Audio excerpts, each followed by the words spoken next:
Hello students, today we are going to discuss our very first chapter of 11th class, which name is The Living World. So what is a world? World is some place where we all are living or where we stay. But what is living? From a very long time we have been studying about living and non-living thing. But what actually is living and what actually is non-living thing? I mean, what is the exact fundamental thing which define that it is the living thing? If you say something which grow is a living thing, we have been discussing this thing. But if we observe that even mountains and mounds also grow, so are they also living thing? No. So we can say that growth is fundamental defining property of living organism? No. Why? We will discuss this thing in detail. Because mountains are not living as we know.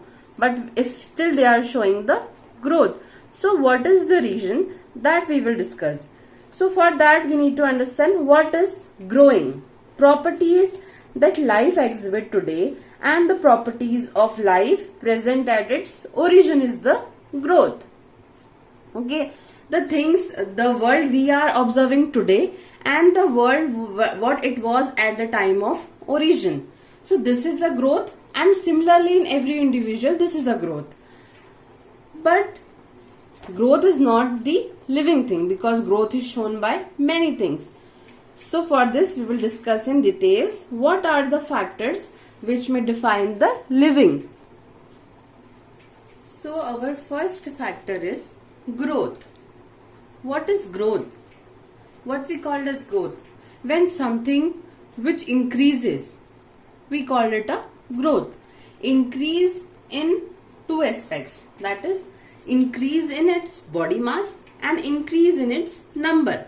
Anything which show increase in its body mass and number, we call it as growth. Okay, so this is the character of growth. But now, what are the things which show these two characters in it? Like in plants, body mass occurs throughout. So in plants it is throughout. In animals, body mass increases and number also increases in cells up to a certain age. In unicellular, by cell division, it also occurs. But in all these three things are living things, you call it as. But even in non-living thing, as I said, the accumulation of material on surface leads to the increase in its mass. So, can we say, are these also living? No. So, which means that the growth is alone not capable of saying that it is a defining property. The growth is not a defining property. It is a characteristic property of the living thing, but not a defining property. As in some cases, non-living things also show the growth. Okay.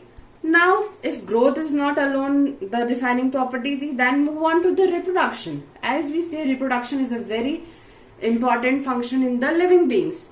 What is reproduction? Reproduction is formation of new individual from parents. Okay, the moving of the generation to generation comes under your reproduction. You must have studied in your early classes. So reproduction is also of two types, asexual and sexual. Asexual is shown by amoeba, paramecium, all these organisms, and sexual is shown by humans, animals, and all even flowers also. Sorry, even animals only. Okay. Now, what happens? All the organisms reproduce in different ways. Some in asexual, some in sexual. But there are few organisms which are living, but they do not reproduce. And they are, for example, worker bee, mule, even the infertile human being also do not reproduce. So can we say them as a non-living thing?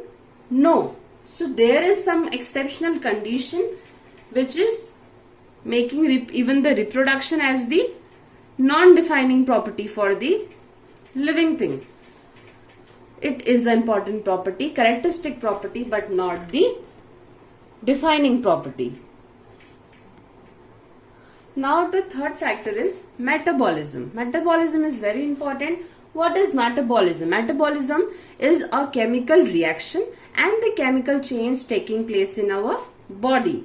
Okay, so the chemical changes in like everything happening in our body, like digestion, respiration, and many all these processes in every individual's or animal's body or in our body happen due to the chemical reactions. That is, the hormonal changes also comes under the metabolism. Now, the fourth factor is cellular organization. What is cellular organization? The arrangement of cells in our body is a cellular organization. So as we all know, everything happening in our body, every mechanism, every process taking place is due to the cells, as cell is the structural and fundamental unit of our life. So all the organisms, all the living organisms are made up of cell, but not non-living things. Non-living things are not made up of cells, such as your table, your wall is not made up of cells. So we can say that cellular organization give rise to metabolism, growth, reproduction, and many more things. The factors which we have discussed before are shown by the cellular organization. So we can say that cellular organization is the defining property of living organism, because it is only shown by the living organisms but not by the non-living one. So now moving on to the fifth factor, that is consciousness. Consciousness is something which we have, like as we know, if we feel something wrong around ourselves, we react to it. That is, and when we will react to that some danger or something which is not good, then we will be aware about it. So what is consciousness? It is awareness of one's environment. When any organism, like humans, animals, plants, everyone is aware of their environment. Like how we come to know they are aware? Through their actions, through their reactions, and through their intentions. Like if you see any animal, you react to it, you run away or you do something. So that is your consciousness. Similarly, any plant, as you see that jug plant is there, which traps the insects. So it is reacting somehow. And similarly, the plants like sunflower, you have must have heard about. It reacts to the sunlight.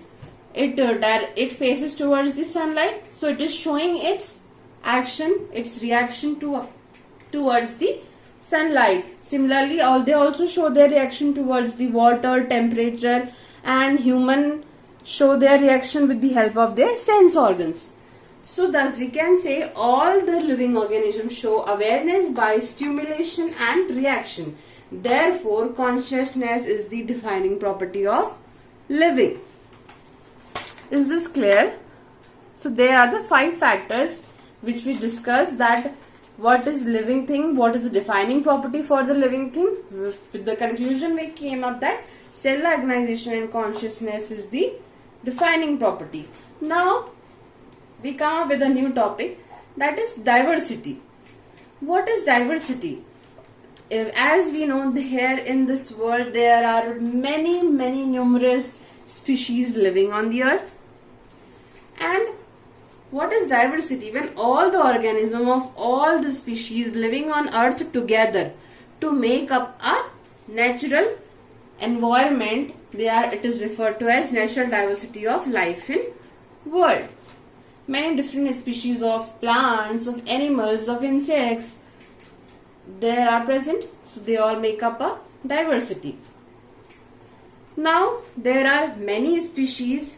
The number of identified species which are studied are 1.7 million to 1.8 million, but still there are many which are not yet identified, or you can say there are many which are not even seen till now, because there are many species which cannot be seen by naked eyes. and they are present in different habitats where you cannot even reach. And so the many species are not yet identified, and the ones that are identified are to be arranged in such an order which make up a proper diversity and easy to be studied.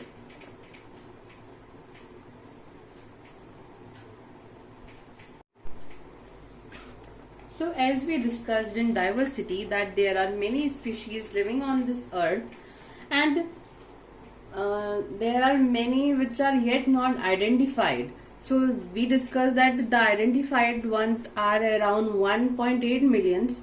So can you imagine such a huge number, the species in, and this is only about the species number. In that there are organisms. So for the species to maintain a record, that you recognize a particular species properly, there need to be a system arrangement, a systematic arrangement, so that every organism, every species gets its own unique category. So for that process, there came a word called taxonomy. Taxonomy is a systematic arrangement of organism that include few factors to study of the species, and this arrangement, the factors which this arrangement includes are characterization of the organism, identification of the organism, nomenclature or the naming of the organism, classification of the organism, and evolutionary study of the organisms. So for any species to be identified and to be studied properly and to arrange it in a proper manner, there need to be followed the taxonomy, where all these factors are to be considered to arrange them systematically. Now this term taxonomy was introduced by A.P.D. Kendall in 1813. Okay, and one more, there is a book named Systema Naturae, which is written by Linnaeus. It also describes, this book describes about all the factors and how the naming, arrangement and all this study and identification takes place of an organism of, and how a new species category is formed. Okay, so now with this the term comes as systematics. What is systematic? Systematic is arrangement of organism based on factors, and these factors are all these. Okay, now the new systematic. What is new systematic? A systematics that considers species as the product of evolution. As we all know, all the human being, all the animals have been evolved. I mean, the human, the person we are today, we were not the past. We were not the same in the past. So this change has come due to the evolution. So this new systematic considered the evolution phase of an organism, that from which earlier existing organism, the newly found organism has arisen. Okay, now as I said, all these factors which are to be considered, they are, first one is identification. What is identification? To find, to identify something, किसी चीज को पहचानना. So what does identification do? What the things comes under the identification? Acha, when I'm explaining this, consider something, any insect I have found in, like in a tree or a leaf. Okay, so what does identification we have to give in about it? That it determines exact place or position of where the organism was found. Like if I found that particular insect on the leaf of a tree, so I will tell its exact place, that in which place was that tree and where, in which position, like in the leaf upper portion the insect was present. So all this comes under the identification and many other factors of that particular organism. Then the second comes is classification. What is classification? Placing organism in category according to particular rule, system and conformity with naming system. There is a naming system or a nomenclature system according which consists of few rules and few system according to which you have to place that particular identified organism in a category. So this comes under your classification factor. So now, after identification and classification, the third one is characterization.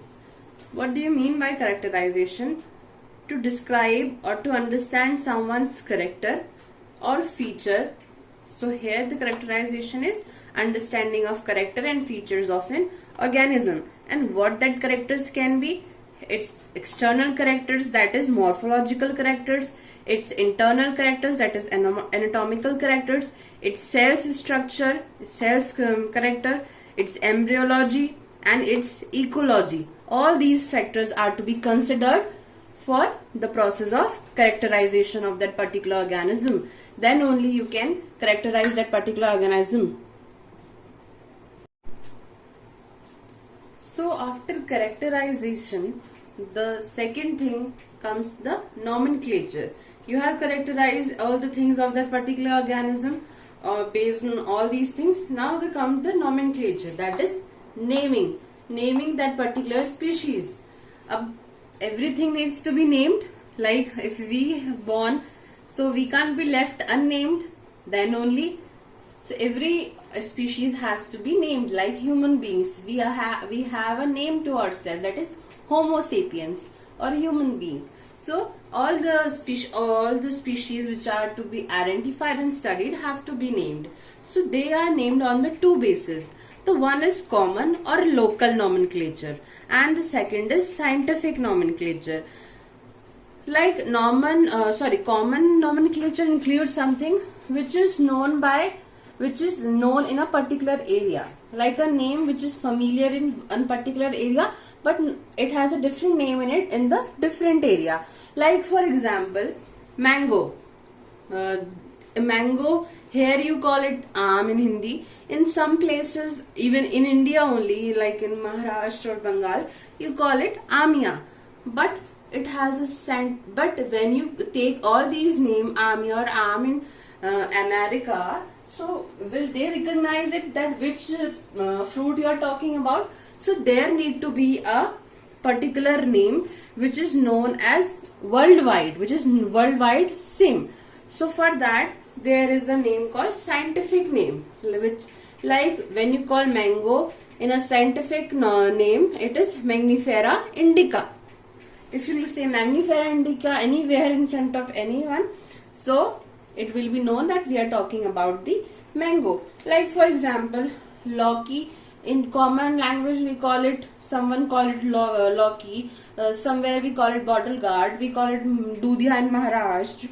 Similarly, butterfly, we call it Titli here, we call it full pakru in Maharashtra. So every organism have different common names, which even causes confusion. So to minimize this confusion, there is the introduction of scientific names.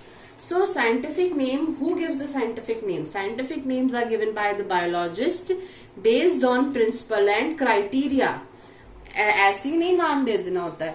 There has to be a proper way, a proper criteria and the proper rules and principles to be followed for giving any species a particular name.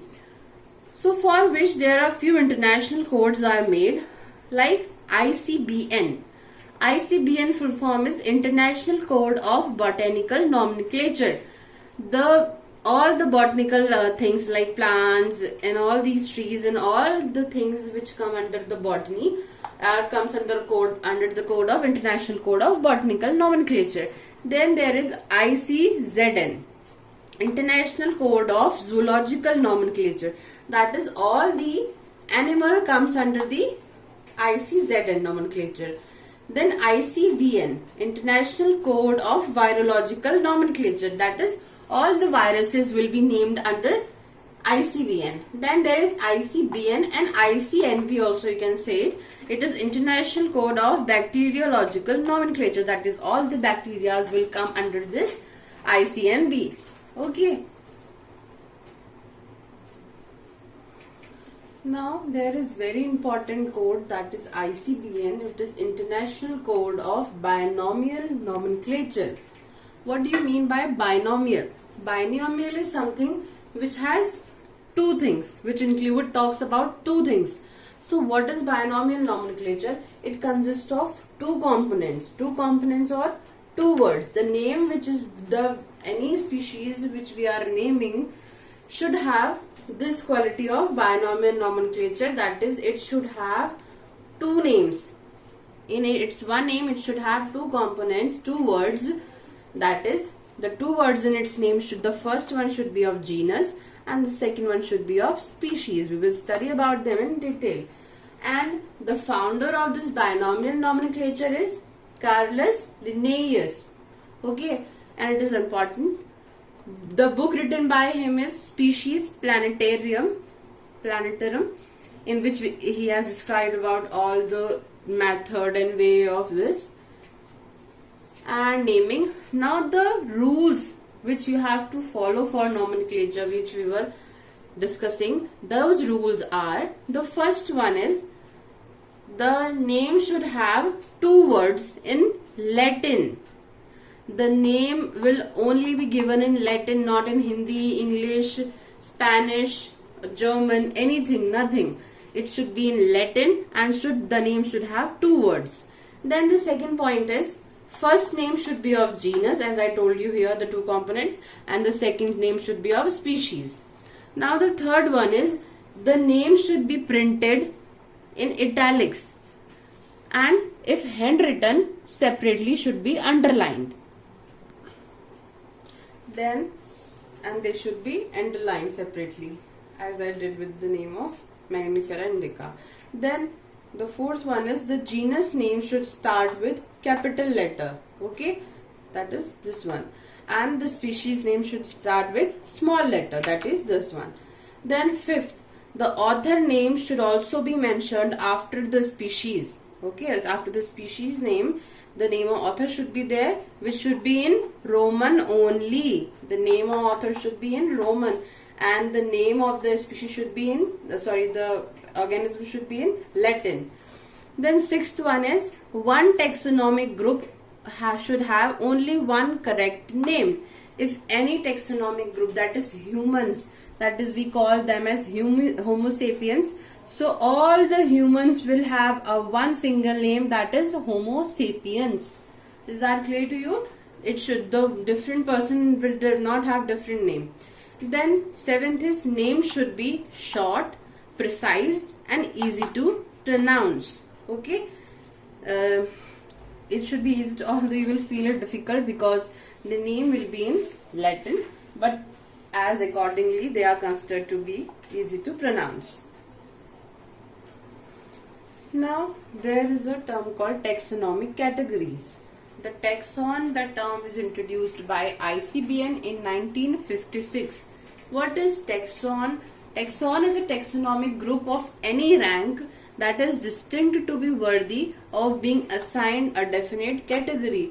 That is, if any organism if matching with the characters of all the particular organisms of the same type, so it is assigned a particular category, that it belongs to particular family or a category. So for that all the things are to be checked, then only it will be given a category. Now with this comes a taxonomic hierarchy, the system of arranging organism in definite sequence of various taxonomic categories in proper descending order. So all the categories are being given to the organism. So when on the basis of taxonomic categories, so when the way of arranging systematically of all these categories in a proper way is known as a taxonomic hierarchy, and this was given by Linnaeus. So it is also called as Linnaean hierarchy, and this hierarchy is arranged in descending order, and the most important thing is this hierarchy includes 7 obligate categories. The categories formed here are present in 7 obligate categories.